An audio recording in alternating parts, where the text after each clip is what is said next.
શ્રી ગણેશાય નમઃ. મિત્રો, આજે આપણે સાંભળીએ પુરુષોત્તમ માસમાં અધ્યાય 1. માનવીના જીવનમાં પેદા થયેલા મળને દૂર કરી અને એના અંતઃકરણને શુદ્ધ કરનાર આ પુરુષોત્તમ મહિનાનો મહિમા અનોખો છે. જે મનુષ્ય શ્રદ્ધા ભક્તિથી આ માસને પૂજે છે, વ્રત જપ ઉપવાસ કરે છે, તેના દુઃખ દારિદ્ર નાશ પામે છે અને તેમના તમામ પાપો બળીને ભસ્મ થઈ જાય છે. તે પ્રભુ શ્રી પુરુષોત્તમનું સાનિધ્ય પામે છે.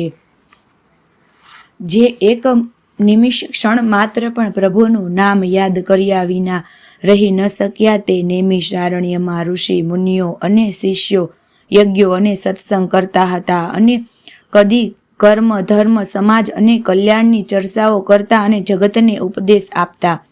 એકવાર મહર્ષિ વ્યાસના શિષ્ય સૂત પુરાણી શિષ્ય સાથે નૈમિષારણ્યમાં આવ્યા. તેમને જોઈને મહાન ઋષિઓ પણ આવ્યા. શૌનક નામના મહાઋષિએ સૂત પુરાણીને પૂછ્યું, આપ કુશળ કથાકાર છો, તો માનવીઓના અજ્ઞાન રૂપી અંધકારને દૂર કરી તેમનું કલ્યાણ થાય એવી એક કથા કહો.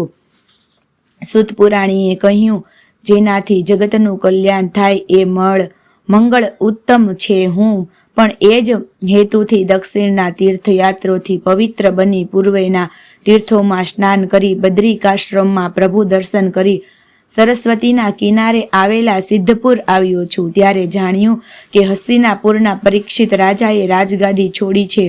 મુલાકાતે આવેલા ઋષિ મુનિઓએ તેઓએ પૂછ્યું કે સંસાર સ્પર્શના મુખમાંથી મુક્તિ મેળવવાનો માર્ગ કયો છે. સિદ્ધપુરથી નીકળી ગંગા કિનારે આવ્યો તો જોયું કે 16 વર્ષના કમળ પાંખડીઓ વચ્ચે પત્ર કલિકા શોભે તેવા તેજસ્વી અને દિગંબર સુખદેવજી ઋષિઓની વચ્ચે બેઠા છે. રાજા પરીક્ષિતે તેમને પૂછ્યું, આ પર્વે આ અપૂર્વ અવસરે 7 દિન સુધી શ્રીહરિ કૃપાથી જ્ઞાન યજ્ઞનો લાભ લીધો. 7મા દિને રાજા પરીક્ષિતની મુક્તિ પ્રાપ્ત પછી હું ઋષિ મુનિઓને મળવા આવ્યો છું. આપ સૌ જ્ઞાનીઓ છો. આપના દર્શનથી આત્મજ્ઞાન મળે તેવો પવિત્ર છે. આપના દર્શનથી કૃતજ્ઞ થયો છું.